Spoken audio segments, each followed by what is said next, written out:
Hello, I'm Valerie McLennan. Good evening, good afternoon, good morning, wherever you may be. I hope you're well. This is my spiritual channel, Valerie Mac, Scottish, spiritual, and very funny, allegedly. Now, if you've been following me a while, thank you very much. And as I said previously, I hope you're telling other people to look and listen to my channel. That's all you have to do. Just say, have you listened? If you're enjoying it, of course. Can you just say, Valerie Mac, Scottish spiritual and very funny. She's on YouTube. I am she. And just draw their attention. It's going to take 2 seconds out of your life. Thank you in advance. And if you're a new listener, could you do the same? And if I may ask you kindly to revert back and listen to my previous podcasts so that you get an idea of the type of talks I offer, the humour, I burst into song, I'm full of wisdom. What more can I do? Thank you.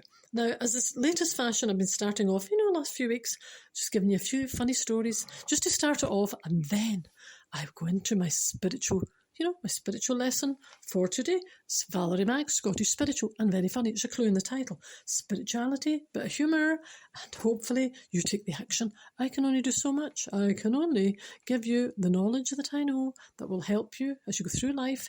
When life gives you a curveball and suddenly life was fine and you're facing an enormous emotional challenge in your life, you will be glad you were listening and absorbing my information. You will. You might not realise it. The time will come. You will be grateful. Thank you. Now, are you sitting down? Are you? Have you had a nice day? Have you noticed? I'm in Scotland. You are Scottish? Are you Scottish? 4 o'clock, pitch dark. Do you notice? Well, maybe 15:15 if you want to be exact. About 4:15, pitch dark. Now, this is actually why I am an autumn and spring kind of woman. I know. See this bit in the winter when it's pitch dark at 4 o'clock, pitch dark in the morning? What's it all about? I know. Anyway, I know I was going to change the word there. What's it all about? Anyway, I know. A day feels like about 3 hours. Because it's dark in the morning, it's dark at 4 o'clock. You think, oh, psych. Anyway, are you ready? Dear God, so far today, I've actually done all right. I have. I haven't. This is my joke. I'm not talking about me now. Dear God, so far today, I've done all right. I haven't been gossiping. I haven't lost my temper. I haven't been selfish or grumpy. And I'm really glad about that. However, God, I'm going to get out of bed in a minute. And from that minute forward, I possibly need a lot of your help. Thank you. Amen. From John. Now, if your name's John, I'm really sorry, but that's a name that's in a lot of the jokes. John seems to be a common name on my jokes. Thank you. So that was poor John. He's just getting out of his bed. He's managed so far. As long as he stays in his bed, he's fine. He hasn't lost his temper. He's not doing anything. But the minute he puts his foot on the floor, the minute he puts his foot on the floor, that's not easy to say on a Thursday evening. I know, not easy to say any day. He will then need help to get him through. You may be the same. Well, what more can I say? Now, there's another little one. Do you know, maybe not everyone, I'm generalising, sometimes parents, if they've got their family and they're growing up and they've left home, even otherwise on other occasions, but this is the one I'm referring to, my joke, they can subtle digs. They think subtle. My joke maybe proving it's not as subtle as they think. Anyway, there's a mother sitting at home and her son has left home and he moved out a while back. Anyway, he rings home one day and his mother answers the phone and she says, "Oh, hello, son." And the son said, "Oh, hello, Mum. How are you?" And the mother said, "Well, son, I've not been that well, really. I haven't eaten for 27 days. And the son said, "What do you mean? Why have you not eaten for 27 days? And the mother said, "Because I didn't want to be eating when you called home." Do you get it? I'm sitting here starved to death. 27 days, you've not picked up that phone to call me. I know. Anyway, the subtlety of mothers. Haven't eaten for 27 days. I didn't want to be eating. When and if you decided to call your mother. Anyway, I can hear my own mother saying that. She has passed, but previous years, I can actually hear those words leaving her mouth. Anyway, another one. There's an elderly man. If you call elderly, he's 110. I know. An elderly man of 110 years of age. And his friends, who are obviously still alive, I know, noticed that he stopped going to church in the last couple of years, and he'd been a regular churchgoer all through his life. And they suddenly said, I wonder why Bob has stopped coming to church in the last couple of years. And they phoned him, or they spoke to him, they did something, they went visiting. Don't know what they did. They went visiting, stick with that.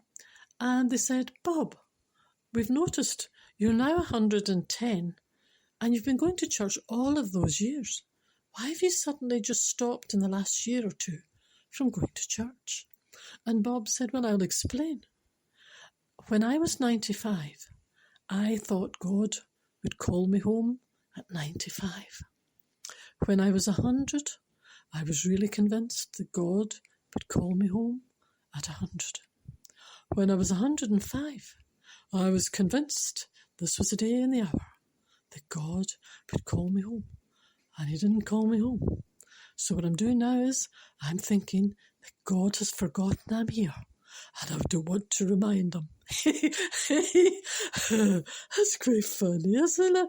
Oh, I've got another one, but this makes me cry. I find this, it's nice, but it makes me cry. I'm hoping I get through this without crying at the end. I just find it very emotional. I think it's just me. She's a little boy. Oh, she's a little boy. I should have done this one earlier. I could have left you with a laugh, but I'm leaving you a little sad thing. Anyway, there's a moral in this story. She's a little boy and he's only about 4. He's sitting out in the street and he's got no shoes on his feet and no socks, no shoes, nothing. And he was freezing cold. I hate this joke. I don't know why I'm telling you. I'm sad already. I know. He's sitting out in the street and his feet are freezing. And a woman walks past and she looks and she said to the little boy, you must be so cold. What are you doing sitting there and you've no shoes and you've no socks on your feet? You're freezing. And the little boy said, I am. I'm just sitting here. I'm going to cry again. I'm just sitting here. I have prayed to God to get me new shoes. And the woman takes his hand and she says, oh. So she walks into a shop, into the shoe shop. And she says to the little boy, sit down there and just sit and wait a minute. And she asks the man in the shop, can you bring me a little bucket of water, little basin of water? So she takes the thing. So the lady washes the little boy's feet in this little warm bucket, a pail of water, basin, could get a word, little basin of water. She dries his little feet. And she asks the shopkeeper, can you give me socks, please? Give me nice warm socks for his little feet.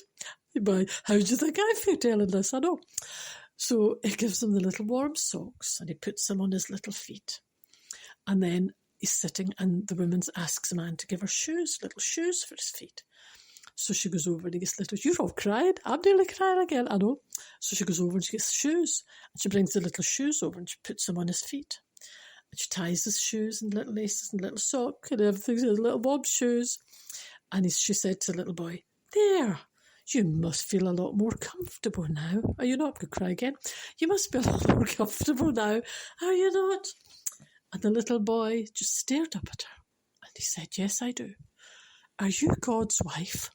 I quite like that through my tears and my emotion. Are you God's wife? Anybody else crying? I don't know why I can't do that without kind of a little kind of sob in my chest. You know, I can't. Anyway, I like it. I wanted to share it. I find it quite emotional. A poor little boy's feet. Thank goodness she bought the socks and the shoes. Anyway.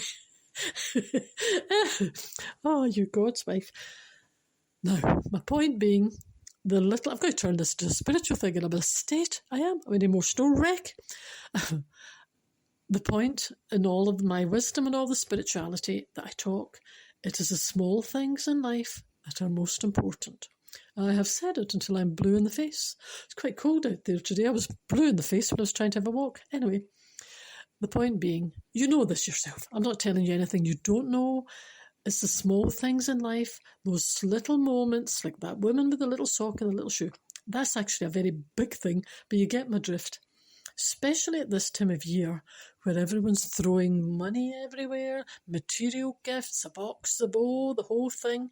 Now, I'm not against the box, the bow and the whole gift and the material stuff. No.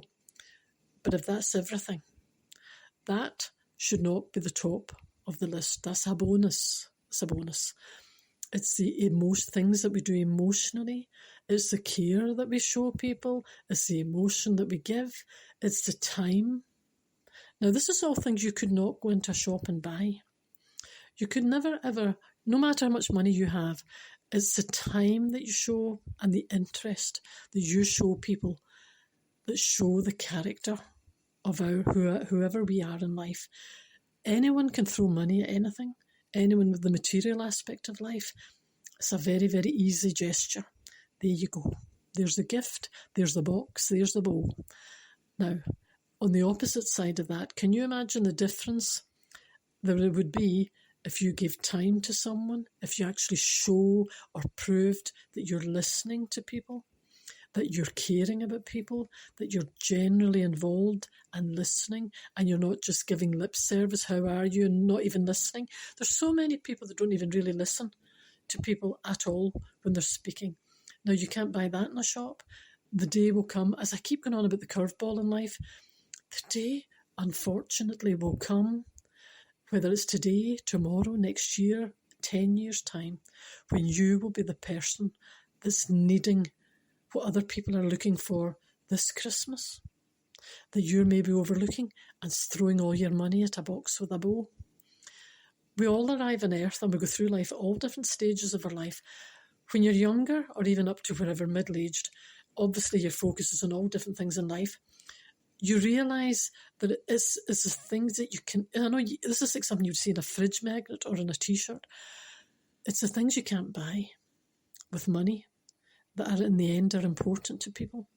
There's people now, I'm going from a joke now into a very serious tone. Did you notice the way I can flip from sobbing over that little boy's feet? Oh, for goodness sake, are you God's wife? I know. My point being, especially at this time of year, it's really, when you're on this path, it's palpable when you notice how much time people are spending focusing on the material. And other people who are maybe... You know, I even know today, people who are going through loss, even in the last couple of weeks, 2-3 weeks, I would need 2 hands to count, 10 fingers to count the people I know who have gone through loss in the last 2 weeks. They're all facing this Christmas, looking through different eyes, suffering tremendous loss. Now, I faced my own share of loss in my life over the years, and each and every one of us will. This is a Christmas where you need to, I would suggest, you show your character, you show what you are. Too many people walk away. Too many people just walk away from situations. It's not something to be proud of. That's not a great character trait to show in life, that you just walk away. You should actually show who you are, focus on the person you are, and, you know, the box with the bow doesn't make you the character. You know, it makes no difference to who you are as a person and the reason you are on earth. As I said, I know many people this Christmas who are facing a different Christmas than they envisaged even a fortnight ago. 2 weeks ago, they had a different Christmas in mind. The curveball is hit. And I'm stressing this. I've been doing this now for 3 years. I don't know how many times I mentioned this curveball that comes along. Many people assume, yes, that's for everyone else, but not for me. The day and the hour, you don't know when it's coming along. You should make this Christmas, I suggest, the Christmas where you become like that woman with the shoe and the socks. Those situations in life are the big things. If that was real, can you imagine the memory that would last in that little boy's life? The change that she made to that little boy, if it was real, at that time. And that boy will grow into a man and still carry that with him. That will affect his character as a man, because he's experienced that, the goodness of a stranger when he was a young boy.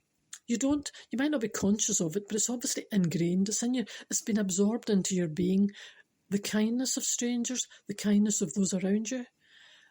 Those are the memories that you will take right through your life, and they will make you the person that you're going to be in the future.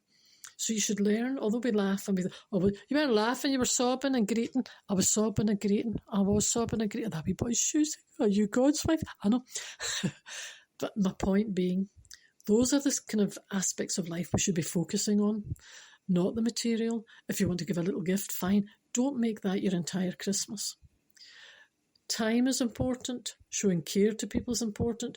And listening. I keep stressing this because there's so many people that are not even conscious of it, that don't listen when people are speaking to them. There's a difference between listening, hearing, and listening. If you're really listening and getting involved with people when they're speaking, you can change a person's day. You can change someone's experience in life. You don't know what other people are facing. As I said, I know at least 10 people in the last couple of weeks. You don't know what people are facing. You could be the person, like the woman with the socks and the shoe in the story, who could change someone's life this Christmas. And that's not like you see those little adverts on the TV. Sometimes people just kind of look and ignore, or they don't really take it too serious. I would say, if you're wanting to change the way you feel about yourself, stop focusing on what you can buy with your money and focus on the aspects of your life that no matter how much money you have, you couldn't walk into a shop and buy anything. You couldn't buy time, you can't buy care, you can't buy empathy. And I'll tell you, I'll leave you with this thought. Those are all the aspects in the compassion of others that you yourself will need and be looking for one day. So be that person today. See that now? I have gone from jokes, ha-ha, hoo-hoo, little boy's feet. Are you God's wife? Thank you. Please take it on board because it's very, very important, especially this time of year. You know what? Anyone can throw money at something. It's your time, your consideration, your compassion that shows the type of person that you are within yourself. And that's the point I'll leave you with. Look after each other. Speak to you soon. Bye for now.